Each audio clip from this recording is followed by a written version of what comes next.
나이가 들면 누구나 마음속에 이런 생각을 한 번쯤 하게 됩니다. 예전 같지가 않다. 예전에는 금방 회복됐는데 요즘은 조금만 아파도 오래 가는 것 같다. 이런 변화는 자연스러운 노화의 과정이지만 사실은 우리가 어떻게 생활하느냐에 따라 그 속도는 크게 달라질 수 있습니다. 특히 70이라는 나이는 노화의 갈림길이라고 불릴 만큼 인생 후반을 좌우하는 중요한 시점입니다. 저는 여러 시니어 분들을 상담하면서 공통적으로 듣는 말이 있습니다. 나는 아직 마음은 청춘인데 몸이 따라주지 않는다. 혹은 은퇴 후 시간이 많아져서 좋지만 정작 뭘 해야 할지 몰라 하루하루가 허무하다. 이런 고민은 단순히 개인의 문제가 아니라 누구나 겪을 수 있는 보편적인 현실입니다. 그렇기에 이 시기를 어떻게 보내느냐가 이후 80대, 90대의 삶을 결정짓게 됩니다. 먼저 많이들 간과하는 부분이 식습관입니다. 나이 들면 고기는 몸에 안 좋다는 이야기를 듣고 일부러 피하는 분들이 많습니다. 실제로 제 주변에도 고기를 거의 끊다시피 한 분이 있었는데 어느 순간부터 의욕이 떨어지고 우울감이 찾아오더라고요. 알고 보니 단백질과 콜레스테롤 부족으로 뇌에서 분비되는 세로토닌이 줄어든 것이 원인이었습니다. 세로토닌은 행복 호르몬이라고 불리는데 이것이 줄어들면 작은 일에도 무기력해지고 쉽게 짜증이 납니다. 그래서 오히려 적정량의 고기와 단백질을 꾸준히 섭취해야 뇌와 근육이 건강을 유지할 수 있습니다. 음식은 단순한 영양 공급이 아니라 인생의 즐거움이자 뇌와 몸을 젊게 만드는 도구입니다. 또 하나 놓치기 쉬운 것이 활동성입니다. 예전에는 며칠 누워 있어도 금세 회복했지만 70이 넘어가면 사정이 다릅니다. 며칠만 누워 있어도 근육은 급격히 줄어들고 뇌 기능도 떨어집니다. 실제로 낙상으로 잠시 입원한 뒤 예전 생활로 돌아가지 못하는 어르신들을 많이 봤습니다. 그래서 가벼운 산책이라도 꾸준히 하고 집안일이나 취미 활동으로 몸과 뇌를 계속 움직이는 것이 무엇보다 중요합니다. 움직이지 않으면 늙음이 순식간에 다가옵니다. 의사의 말도 무조건적으로 받아들이는 태도는 위험합니다. 의사는 특정 장기의 전문가이지 내 삶 전체를 고려해주는 사람은 아닙니다. 예를 들어 어떤 분은 고혈압 약을 여러 가지 처방받아 복용했는데 오히려 부작용 때문에 삶의 질이 크게 떨어졌습니다. 결국 다른 의사의 의견을 듣고 약을 줄이니 몸 상태가 좋아졌습니다. 의료는 결국 본인이 선택하고 조율해야 하는 문제입니다. 항상 한 발 물러서서 스스로 판단하는 습관이 필요합니다. 간병 문제도 현실적인 고민입니다. 배우자나 부모를 직접 돌보는 것이 미덕이라고 생각하는 분들이 많습니다.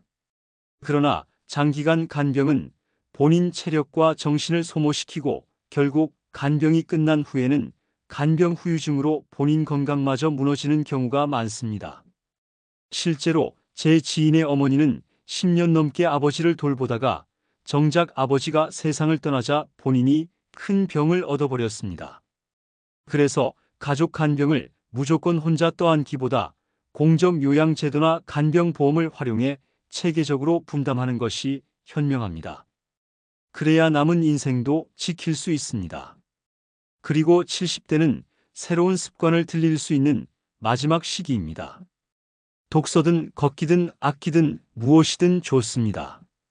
꾸준히 이어갈 수 있는 루틴을 만들어 두면 그것이 80대 이후까지 삶의 질을 지켜줍니다. 반대로 지금 아무 습관도 만들지 못하면 시간이 흐를수록 공허와 무기력이 커집니다. 실제로 지역복지관에서 꾸준히 그림을 배우던 어르신은 80이 넘어서도 활력이 넘쳤지만 특별한 취미 없이 텔레비전만 보던 분은 몇 년 새 건강이 급격히 나빠졌습니다. 습관은 작은 차이 같지만 세월이 흐르면 엄청난 격차를 만듭니다. 70대는 늙음과 싸울 수 있는 마지막 기회라고 합니다. 80대가 넘어가면 몸과 마음은 자연스럽게 쇠퇴를 받아들이는 단계로 들어가기 때문에 이 시기를 어떻게 보내느냐가 평생의 삶을 가립니다. 물론 늙음을 받아들이는 지혜도 중요합니다. 그러나 적어도 70대까진 적극적으로 몸과 뇌를 사용하면서 노화를 늦추려는 노력이 필요합니다. 그렇다면 어떻게 하면 70 이후에도 활기차게 살아갈 수 있을까요? 의외로 방법은 단순합니다. 먼저 맛있는 음식을 먹어야 합니다. 불필요하게 절제만 하다 보면 즐거움이 사라지고 뇌 기능이 떨어집니다. 좋아하는 음식을 적당히 즐기는 것이 오히려 면역력과 행복감을 높입니다. 물론 술을 혼자 과하게 마시는 습관은 피해야 합니다. 또한 완전한 은퇴를 피해야 합니다. 일을 그만두고 아무것도 하지 않으면 단기간에 급속히 노화가 진행됩니다. 작은 일이든 취미를 살린 활동이든 수입이 적더라도 사회와 연결된 일을 계속하는 것이 좋습니다. 일본에서 장수 지역으로 유명한 나가노현을 조사해보면 고령자의 취업률이 일본 최고 수준이라고 합니다. 일하는 것이야말로 최고의 보약이라는 사실을 보여줍니다. 사회적 관계를 유지하는 것도 치매와 우울증을 예방하는 핵심 비결입니다. 친구와의 만남, 취미 모임, 봉사활동 등 누군가와 연결되는 삶이 외로움과 무기력을 막아줍니다. 실제로 혼자 사는 어르신 중에서도 활력이 넘치는 분들은 대부분 사회적 관계를 적극적으로 이어가는 경우가 많습니다. 여기에 규칙적인 운동은 기본 중의 기본입니다.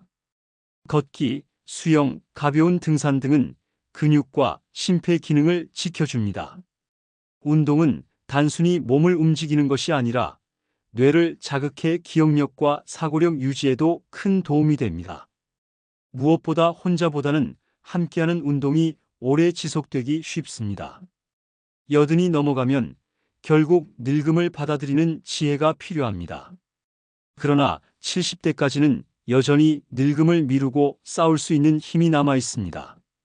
그렇기에 이 시기를 놓치지 말아야 합니다. 작은 습관 하나가 10년 후에 내 모습을 완전히 바꿉니다. 이제부터라도 몸과 마음을 젊게 유지할 수 있는 생활을 시작하는 것이 가장 확실한 노후 대비책입니다. 70 이후 노화를 늦추고 건강하게 사는 비결은 사실 거창한 것이 아닙니다. 중요한 것은 매일매일의 생활 습관을 어떻게 설계하느냐입니다. 조금만 신경 쓰면 누구나 실천할 수 있지만 그 차이가 10년 후, 20년 후의 인생을 완전히 달라지게 만듭니다. 지금부터는 구체적으로 실행할 수 있는 전략과 사례를 함께 이야기해 보겠습니다.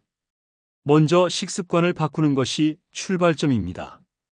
고기를 무조건 줄이는 대신 균형 있게 먹는 것이 중요합니다. 한 분은 고기를 거의 끊었다가 근육이 줄어들고 기운이 없어져서 다시 먹기 시작했습니다. 그 이후 의욕이 살아나고 활동도 늘어났습니다. 닭고기나 생선처럼 소화가 잘 되는 단백질을 위주로 하고 소량의 붉은 고기를 곁들이면 체력 유지에 도움이 됩니다. 여기에 두부나 콩 같은 식물성 단백질을 함께 먹으면 부담 없이 영양을 챙길 수 있습니다. 무엇보다 음식을 먹는 즐거움을 포기하지 않는 것이 뇌를 젊게 유지하는 비결입니다. 다음은 운동 습관입니다. 운동이라고 하면 거창하게 헬스장을 다녀야 한다고 생각하는데 사실은 그렇지 않습니다. 매일 일정한 시간을 정해 걷기만 해도 충분합니다. 실제로 매일 아침 30분씩 걷던 분은 여든이 넘어도 허리가 꼿꼿하고 기억력도 좋았습니다. 반대로 비슷한 연배인데 운동을 전혀 하지 않았던 분은 70 중반부터 무릎과 허리 통증으로 고생하며 외출조차 힘들어졌습니다. 걷기는 누구나 할 수 있고 돈이 들지 않는 최고의 운동입니다. 혼자 걷기보다 이웃이나 친구와 함께 걷기를 약속하면 훨씬 오래 이어갈 수 있습니다. 취미 활동도 빼놓을 수 없습니다. 어떤 분은 은퇴 후 그림을 배우기 시작했는데 10년 넘게 계속 배우면서 전시회에 출품할 정도가 되었습니다. 그분은 늘 이야기합니다. 그림을 시작한 게 내 인생에서 가장 잘한 일이라고. 반대로 하루 종일 집에만 머무르며 텔레비전만 보던 분은 대화할 때 단어가 잘 떠오르지 않고 표정도 점점 굳어졌습니다. 취미는 단순한 즐거움이 아니라 뇌를 끊임없이 자극하는 학습 활동입니다. 악기를 배우거나 글쓰기를 해보는 것도 좋습니다. 늦었다고 생각할 때가 가장 빠른 때라는 말처럼 새로운 것을 배우는 것은 언제 시작해도 늦지 않습니다. 사회적 관계를 유지하는 것도 노후의 핵심 전략입니다. 실제로 홀로 지내던 한 어르신은 우울감이 심해져서 건강이 빠르게 나빠졌지만 마을 모임에 꾸준히 나가면서 다시 활력을 되찾았습니다.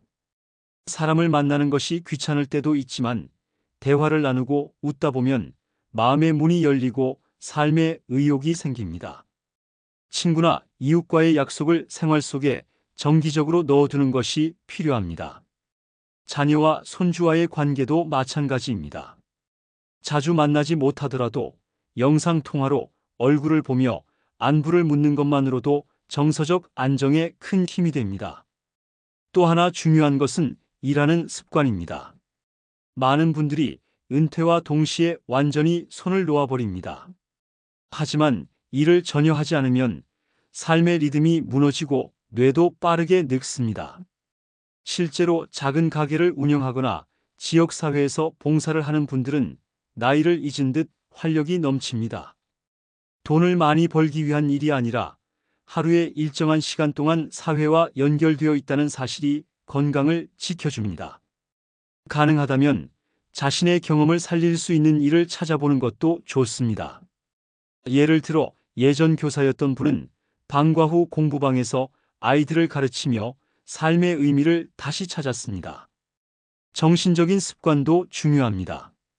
매일 아침 긍정적인 말을 스스로에게 건네는 습관을 들여보세요. 오늘도 나는 걸을 수 있다. 오늘도 맛있게 밥을 먹을 수 있다. 이렇게 간단한 감사의 표현이 뇌에 긍정적 자극을 줍니다. 실제로 이런 습관을 가진 분은 큰 병을 겪고도 놀라울 정도로 빠르게 회복했습니다. 마음의 힘은 몸의 회복력과 직결됩니다. 간병에 대한 대비도 필요합니다. 많은 분들이 가족에게 의지하면 된다고 생각하지만 장기간 간병은 가족 모두의 삶을 무너뜨릴 수 있습니다. 실제 사례로 남편을 10년 동안 혼자 돌본 아내는 남편이 세상을 떠난 후 자신이 병상에 눕게 되었습니다. 반대로 요양보험 제도를 적극적으로 활용한 다른 분은 배우자를 돌보면서도 자신의 생활을 지켰고 남은 시간도 건강하게 보내고 있습니다. 미리 정보를 확인하고 제도를 활용하는 것이 지혜로운 방법입니다. 또 한 가지 놓치지 말아야 할 습관이 있습니다. 바로 새로운 도전을 두려워하지 않는 것입니다. 어떤 어르신은 70이 넘어서 스마트폰을 배우기 시작했습니다. 처음엔 손주에게 도움을 받으며 서툴렀지만 이제는 스스로 온라인 강의도 듣고 친구들과 메시지도 주고받습니다. 이처럼 새로운 기술을 배우는 도전은 뇌를 젊게 만들고 세상과의 연결고리를 넓혀줍니다.